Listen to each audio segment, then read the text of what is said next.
Hi guys, welcome back. Today I'm going to show you how to replace a oil pressure sender on a 2007 Chevy Equinox. So the first symptom, you want to look at the oil is leaking around the oil pressure sender itself, as you can see on this picture. And number two is there will be a warning light. So the warning light is on your dash.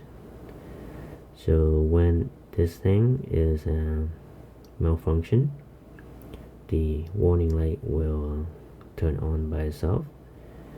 Then third, you have a check engine light on, and also for the code for the oil pressure sender switch, which you can see on your scan tool.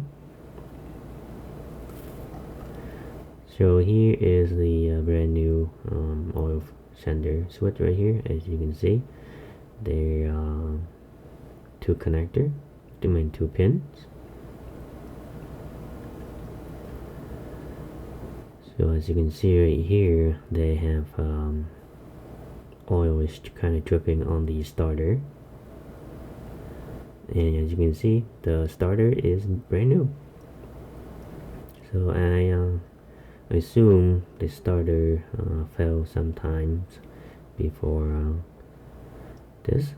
That's why they replaced a new starter, because when the oil is going to drip on your starter, then your starter, it will not work too well, or sometimes they just completely dead.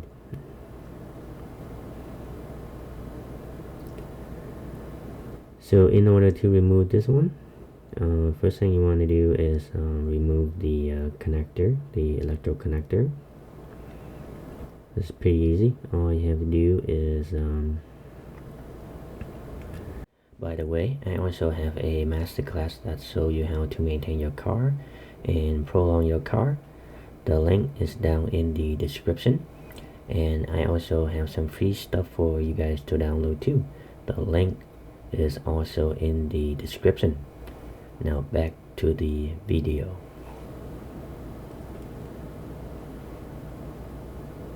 So all you need to the tool is you can buy a set, a whole set of the oil pressure sender switch socket, or you can get a 22 or 21 socket. It's depend on manufacturer too. But first, you want to remove the this oil pressure sender. First, you have to clean the surrounding, so it's make less mess. It's really easy to work with without any oil on your area.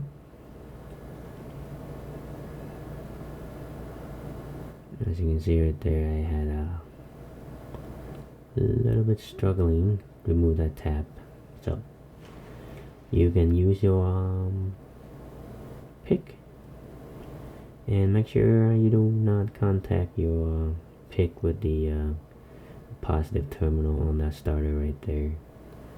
Otherwise, spark gonna occur.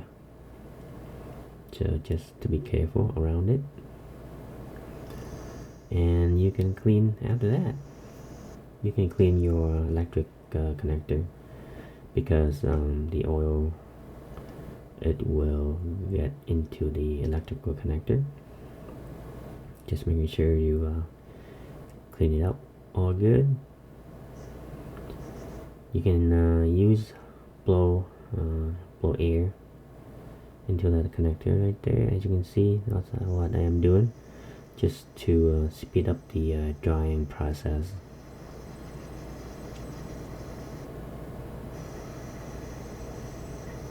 And once again, just making sure your blow gun does not contact the positive terminal.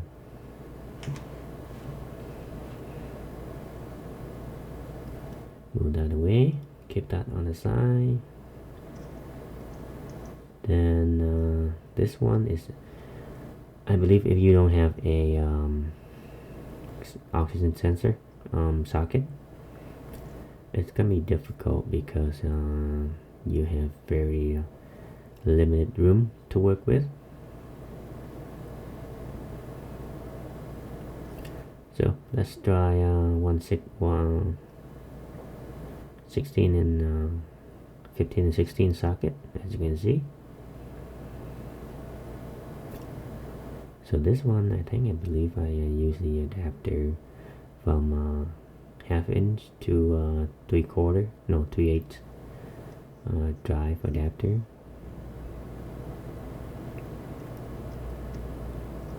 And there you go. It's pretty easy to remove.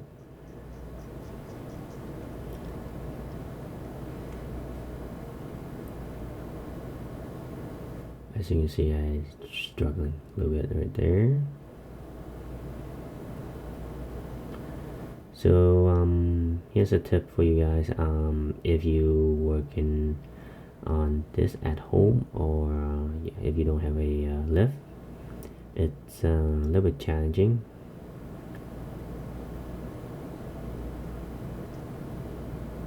So this one, I have the hoist or the lift. You can lift the whole vehicle up, then you can stand up and easily remove. If you don't have a lift, all you have to do a jack, and with a jack stand, it's a little bit challenging, but you can do it, but it's not very comfortable. You can do it, but time consuming, as you can see right there. So that the oil is leaking through that terminal insulation. It's very common, so typical. It's very very common. It's like 99.9%. if the oil pressure sender switch is failed, because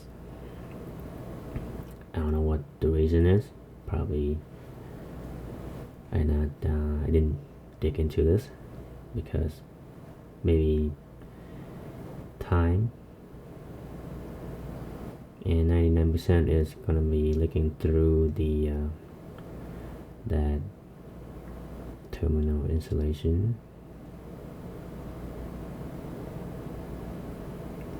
And always, when you install a new pressure sender switch, make sure it's spinning by hand, and there is no torque spec for this.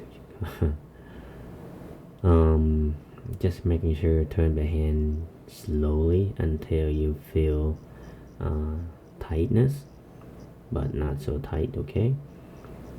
But some make and model, it has a very you can feel the stop, the tightness. It's eventually gonna stop, and some does not. So just making sure feel by hand only, so it really helps so you don't crack your block. And once you're done with that, and you put your electrical connector, the oil pressure sender electrical connector, that's what I'm trying to say. Alright, then that's it. And making sure if you want nice and clean underneath your underneath the electrical oil pressure sender switch area, so making sure you clean up with the brake cleaner, and blow the air off so quickly dried.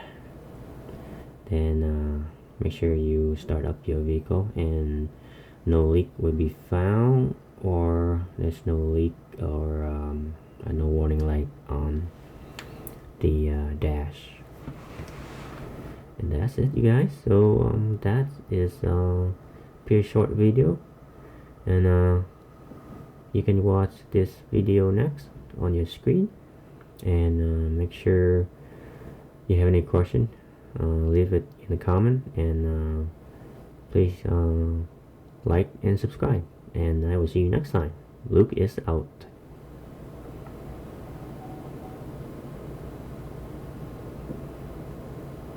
and make sure you turn your vehicle starting. Make sure you're starting your vehicle, and watch that oil pressure sensor switch right there. Light. Make sure that light is turned off.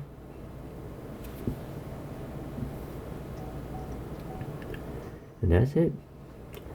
Alright guys, so I will see you next time. And you guys have a wonderful day.